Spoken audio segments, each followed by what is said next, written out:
Hello everyone, welcome to our YouTube channel. So in today's class we will discuss about tort. General introduction taught का यहाँ पे किस तरीके से होगा उसको हम देखेंगे कि टॉट होता क्या है, साथ ही साथ इसका डेवलपमेंट इंडिया में किस तरीके से हुआ और कुछ सर्टेन डेफिनेशंस हैं उनको भी हम देखेंगे. So let's start. टॉट जो है एक रॉन्गफुल एक्ट है. ठीक है, क्या है? एक रॉन्गफुल एक्ट है जो कि सही नहीं है. ठीक है. For example, violation of a legal right. कोई एक पर्सन है, ठीक है, और एक ये पर्सन है. इस वाले पर्सन ने इस पर्सन के राइट को वायलेट करा. फॉर एग्जाम्पल, इसका ये रास्ता है जाने का, ठीक है, घर जाने का रास्ता है, और इस पर्सन ने यहाँ पे कूड़ा डाल दिया. तो ये इसका रास्ते को क्या कर रहा है? खराब कर रहा है. तो इसका ये राइट है इस रास्ते को यूज करना और उसको साफ रखना, ठीक है, लेकिन ये इसमें यहाँ पे टांग अड़ा रहा है अपनी. तो ये इसके राइट को क्या कर रहा है? वायलेट कर रहा है. तो ये इस वाले पर्सन ने क्या करा? यहाँ पे इस पर्सन के साथ टॉर्ट कर दिया, यानी कि ये इसका रॉन्गफुल एक्ट हो गया. या इस पर्सन ने, दूसरा एग्जाम्पल अगर हम ले इसी के साथ, इस पर्सन ने इस पर्सन के अगेंस्ट में कुछ अपशब्द बोल दिए जो कि अच्छे नहीं थे, ठीक है, जो कि सही नहीं थे, इसके सूट नहीं करते इसकी पर्सनालिटी को, ठीक है, और इस पर्सन ने उन चीजों को यूज करा. तो वो भी इस पर्सन ने क्या करा? इस पर्सन ने टॉर्ट कर दिया. ठीक है, तो tort is a wrongful act. अब देखिए, आप जो भी एक्ट हम करते हैं, कोई भी अगर हम रॉन्गफुल एक्ट कर रहे हैं, वो दो तरीके से होता है. एक होता है पब्लिक रॉन्ग और एक होता है प्राइवेट रॉन्ग. यहाँ पे जब हम टॉर्ट की बात कर रहे हैं तो वो ऑलवेज किस में आएगा? प्राइवेट रॉन्ग में आएगा. कैसे? क्योंकि ये प्राइवेट रॉन्ग जो होता है किसी पर्टिकुलर इंडिविजुअल पर्सन से डील करता है, जबकि पब्लिक रॉन्ग में एज अ क्राइम हम सीआरपीसी को डील करते हैं. ठीक है, तो पब्लिक रॉन्ग वो होता है जो कि किसके अगेंस्ट होता है? अगेंस्ट दी स्टेट होता है. उसके लिए आपको पनिशमेंट मिलेगी. जबकि प्राइवेट रॉन्ग अगर आप करते हैं, यानी कि अगर आप सिविल तरीके से कर रहे हैं किसी प्राइवेट इंडिविजुअल के साथ, उसके राइट में आपने उसके राइट को वायलेट कर दिया, ठीक है, तो वो वाला जो रॉन्ग होगा दैट इज प्राइवेट रॉन्ग, और यहाँ पे आपको कॉम्पनसेशन, डैमेजेस देनी पड़ेंगी. ठीक है, और ये वाला जो पब्लिक रॉन्ग है अगेंस्ट द स्टेट होता है और आईपीसी के अकॉर्डिंग उनको पनिशमेंट दी जाती है. तो आई होप आपको इसका ये पूरा पिक्चर जो है क्लियर हो चुकी होगी कि टॉर्ट होता क्या है. टॉर्ट सिंपली, कोई भी आपसे पूछे टॉर्ट क्या होता है, tort is a wrongful act. अब रॉन्गफुल एक्ट कैसे? एज अ प्राइवेट पर्सन को अगर हम कोई उसके साथ रॉन्गफुल एक्ट कर रहा है, अब मैं इसको किस रेस्पेक्ट में लेके जा रही हूँ? मैं लेके जा रही हूँ इसको violation of a legal right का, जो मैंने आपको यहाँ पे ये एग्जांपल्स देके समझाया.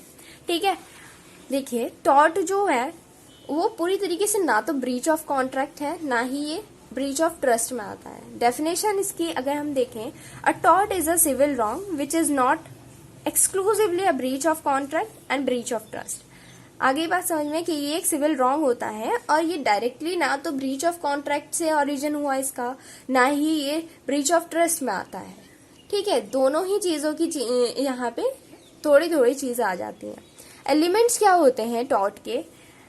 देखिए, टॉर्ट का जो फर्स्ट एलिमेंट है वो ये है कि आप जो हो किसी के लीगल राइट का, ठीक है, लीगल राइट का क्या कर रहे हो? वायलेशन कर रहे हो. साथ ही साथ यहाँ पे किसके लीगल राइट का? प्लेंटिफ का. यहाँ पे प्लेंटिफ और डिफेंडेंट चलेंगे. प्लेंटिफ तो वो पर्सन होता है जो अग्रीव्ड पार्टी होती है, जो सूट फाइल करती है. ठीक है, और डिफेंडेंट ये होता है जिसके अगेंस्ट में वो सूट जो है, against whom the suit is file. ठीक है, अगेंस्ट हुम सूट क्या होता है? फाइल होता है. और वो जो रॉन्गफुल एक्ट होगा वो किसका होगा? इस डिफेंडेंट का वो रॉन्गफुल एक्ट होगा. यानी कि आप प्लेंटिफ का एक लीगल राइट को वायलेट कर रहे हो, साथ ही साथ कौन वायलेट कर रहा है? डिफेंडेंट होना चाहिए. ठीक है, अब जैसे मैंने आपको बताया, because it is a civil wrong, तो यहाँ पे कॉम्पनसेशन दिया जाता है किसी को का अनलिक्विडेटेड डैमेजेस, ऐसी डैमेजेस जो कि पहले से डिसाइडेड नहीं है. ठीक है, अब वो जो डिसाइड करेगी, कौन करेगी? कोर्ट डिसाइड करेगी. तो उनको अनलिक्विडेटेड डैमेजेस कहते हैं, जो पहले से डिसाइडेड नहीं होती. इंट्रोडक्शन देखते हैं हम इसका. तो एलिमेंट्स आपको समझ में आ गए. आपका वायलेशन होना चाहिए लीगल राइट का, साथ ही साथ डिफेंडेंट जो है वो कोई रॉन्गफुल एक्ट करता है और आपको क्या मिलना चाहिए? कॉम्पनसेशन अनलिक्विडेटेड डैमेजेस का मिलना चाहिए। इंट्रोडक्शन पे आते हैं तो देखिए जो लॉ ऑफ टॉर्ट है, ठीक है, वो इंडिया में डेवलप्ड हुआ था एंड इवॉल्व हुआ था। कहाँ से लिया गया? इसको यूके से लिया गया, ठीक है, यूके के लॉ ऑफ टॉर्ट से इसको लिया गया, वहां से इसका आइडिया हमने अडॉप्ट करा और ये जाना भी जाता है कैसे? जज मेड लॉ के थ्रू, ठीक है, ये मोस्ट पॉपुलरली नोन एज जज made law. And this law does not come from a statute and is not codified. ये कोडिफाइड नहीं है, आप किसी एक्ट में आप इसको नहीं पढ़ेंगे। फॉर एग्जाम्पल बेयर एक्ट आएगा इसका और वहां पे सेक्शंस लिखी हुई होंगी, इस तरीके से नहीं है जैसे आईपीसी में होता है, सीआरपीसी सीपीसी में होता है। ये एक कोडिफाइड लॉ नहीं है, ना ही इसका कोई स्टेट्यूट आया है अब तक। अगर हम नंबर ऑफ केसेस को देखें, कंपेयर करें किस फील्ड में, यूके के टॉर्ट को लेके, लॉ ऑफ टॉर्ट को लेके और यूएसए के, तो उस कंटेक्स्ट में हमारा जो इंडिया में लिटिगेशन है इसका वो लो है, ठीक है, वो कम है, ठीक है। तो this is a general introduction कि जो इंडिया में इसका डेवलपमेंट हुआ वो यूके से हमने इसको लिया, ठीक है। इसको जजमेंट लॉ भी कहते हैं। साथ ही साथ ये कोई कोडिफाइड नहीं है, ना ही ये स्टैट्यूट के थ्रू आया, ठीक है। अब तक इसको कोडिफाइड भी नहीं किया गया है। Now let's see the development of tort law in India. India में लॉ ऑफ टॉर्ट का कैसे डेवलपमेंट हुआ है उसको देखते हैं। जो सुप्रीम कोर्ट ऑफ इंडिया है, यानी कि सर्वोत्तम न्यायालय जो है हमारा, कौन है? Apex court, supreme court of India. Recently उसके चीफ जस्टिस कौन अपॉइंट हुए हैं? U U Lalit, justice U U Lalit, जो कि 49 चीफ जस्टिस ऑफ इंडिया है, ठीक है। तो वो जो सुप्रीम कोर्ट है, सुप्रीम कोर्ट क्या देती है? लैंडमार्क जजमेंट्स देती है जो कि हेल्प करते हैं किस चीज को शेप्ड करने में? लॉ ऑफ टॉर्ट को, ठीक है। तो उन्होंने बहुत ज्यादा हेल्प करी, किसने? जो लैंडमार्क जजमेंट्स आए हैं सुप्रीम कोर्ट के थ्रू, तो उसने लॉ ऑफ टॉर्ट को एस्टैब्लिश करने में इंडिया में एक इम्पॉर्टेंट रोल प्ले करा है। It has also been observed a number of times that there is a need to codified the law of tort in order to facilitate its greater use. बहुत बार जो है इसकी ऐसी जरूरत भी महसूस हुई है और देखा भी, ऑब्जर्व भी किया गया है कि लॉ ऑफ टॉर्ट को कोडिफाइड करना एक जरूरी चीज बन गई है, क्योंकि अब इसका उच्चतम यूज करने के लिए, ठीक है, ज्यादा से ज्यादा इसको यूज में लाने के लिए हमें इसको कोडिफाइड करने की भी जरूरत है, ठीक। एंड जो प्रिंसिपल्स हैं टॉर्ट्स के वो अप्लाइड होते हैं कुछ अदर लेजिस्लेशंस में भी, लाइक हमारा इन्वायरमेंट प्रोटेक्शन एक्ट है 1986, कंज्यूमर प्रोटेक्शन एक्ट 1986, ठीक है, जिसमें केसेस कंज्यूमर फोरम में जाते हैं। एंड मोटर व्हीकल्स एक्ट है 1988। और भी ऐसे लॉज हैं, ऐसे एक्ट हैं जिसमें जो टॉर्ट के जो प्रिंसिपल्स हैं वो अप्लाई होते हैं, ठीक है। देखिए इन प्रेजेंट टाइम जो लॉ ऑफ टॉर्ट है, जो इसकी ब्रांच है, ब्रांच ऑफ टॉर्ट्स, वो ग्रो कर रही है, डेवलप कर रही है इंडिया में एज कम्पेयर टू, जैसे कि डेवलपमेंट हो चुका है अदर कंट्रीज में लाइक यूके एंड यूएसए में, तो लॉ ऑफ टॉर्ट का डेवलपमेंट हो चुका है। बट आज के टाइम में इन प्रेजेंट सिनारियो हमारे इंडिया में अगर हम लेके चलें इसकी बात को, तो ये आज भी ग्रो करने पे है, ठीक है, स्टिल इट इज ग्रोइंग।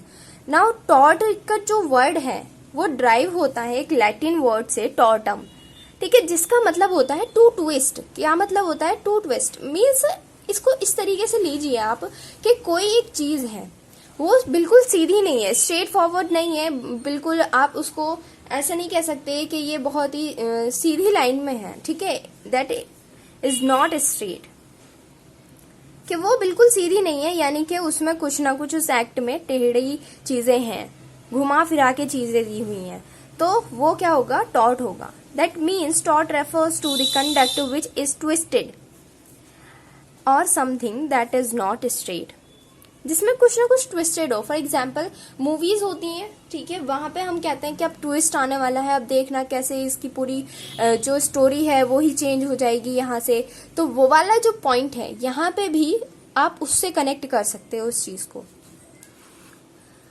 अब देखिए टॉर्ट जो है एज अ सिविल रॉन्ग हम डिफाइन कर सकते हैं, एंड ये जो है कॉन्ट्रैक्ट और ब्रीच ऑफ ट्रस्ट के एक्सक्लूसिवली डेफिनेशन में नहीं आते, ठीक।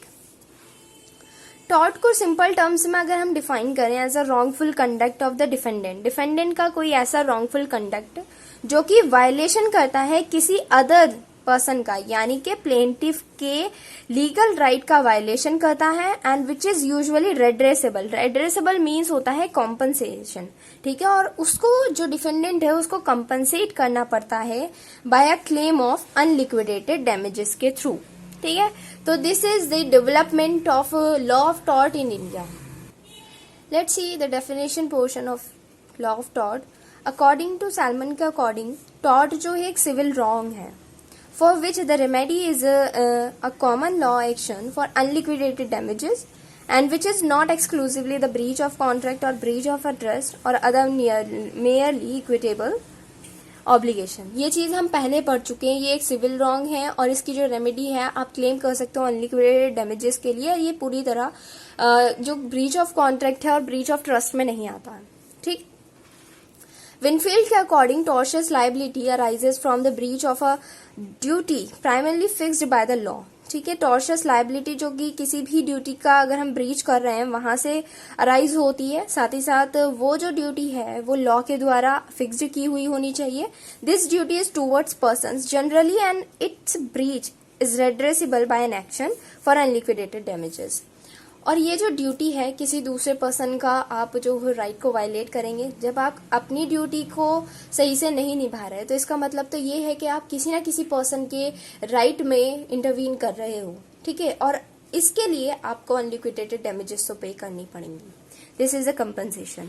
अकॉर्डिंग टू फ्रेजर के according tort is an infringement. Infringement means violation of a right in rem. Right in rem क्या होता है, जो कि होल वर्ल्ड के लिए होता है, of a private individual giving a right of compensation at the suit of the injured party. अब जो भी अग्रीव्ड पार्टी है, इंजर्ड पार्टी है, उसको कंपनसेशन का राइट देती है, ठीक है। अगर आप किसी टॉर्ट में क्या होता है, वायलेशन होता है, इन्फ्रिंजमेंट होता है किसी भी राइट का, ठीक है। अब वो जो राइट है एज अ होल, आप होल वर्ल्ड के लिए वो राइट है, ठीक है। सबका राइट टू इक्वालिटी है, राइट टू लिविंग पीसफुली है, ठीक है। तो ये वाला जो राइट है ये सभी प्राइवेट इंडिविजुअल के पास है इंडिया मतलब वर्ल्ड में, और अगर आप इसको वायलेट कर रहे हो तो आपको उस इंजर्ड पर्सन को क्या देना पड़ेगा, कॉम्पनसेशन तो देना ही पड़ेगा। एक ये डेफिनेशन आ जाती है। अब मोस्ट इंपॉर्टेंट डेफिनेशन आती है इसकी अकॉर्डिंग टू लिमिटेशन एक्ट 1963। अब ये जो लिमिटेशन एक्ट 1963 है इसके सेक्शन 2M है, ठीक।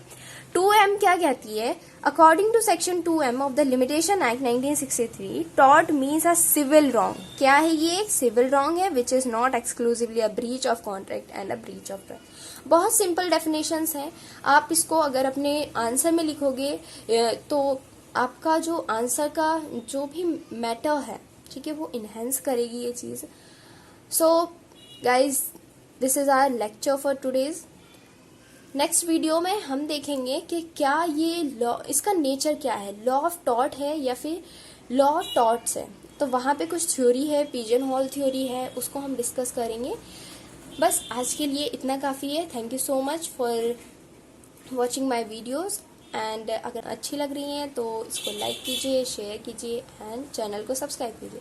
आपकी कोई भी क्वेरी हो तो आप हमसे हमारे जो इंस्टाग्राम पेज है @studyghar उसको फॉलो कर सकते हैं। वहाँ पे अपने जितने भी क्वेश्चंस हैं उसको आप हमें DM कर सकते हैं। Thank you.